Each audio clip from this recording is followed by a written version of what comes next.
Hello, everyone. Thanks for going another mile with me, Joel Heitkamp, here at KFGO.com.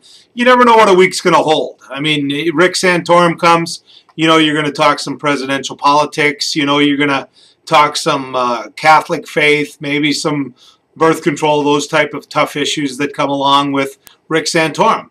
And you kind of shake your head, you know what the week's going to hold a little bit and where the phone calls might come from. Nowhere did I know that this week part of what was going to happen on talk radio was going to be the fact that the previously undefeated Grand Forks Red River Riders were going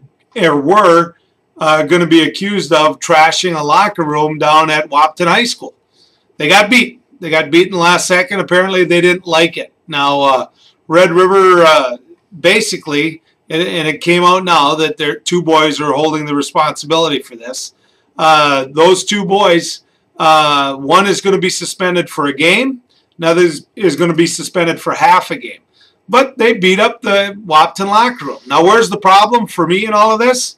Well, aside from the fact that, yeah, it probably made for good talk radio and people could tell stories of their youth and some of their indiscretions and some of the stupid things that they did. I get all of that.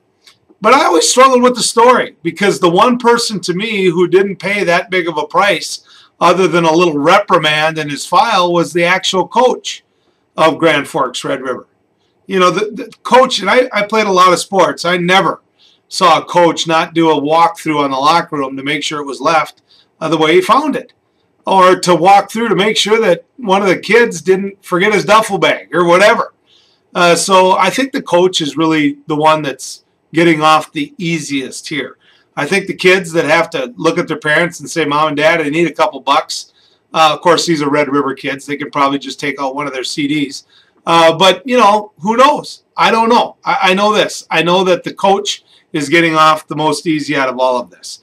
And if I were the athletic director at Grand Forks Red River, that coach would be in way bigger trouble than a slight reprimand in his personnel file. I can also tell you this. I never in the world thought we'd be talking about the #1 team in North Dakota Class A basketball, boys, breaking apart Wahpeton High School's locker room. I wonder what next week is going to bring right here on News and Views. It's been good riding with you. Look forward to visiting with you on News and Views next week.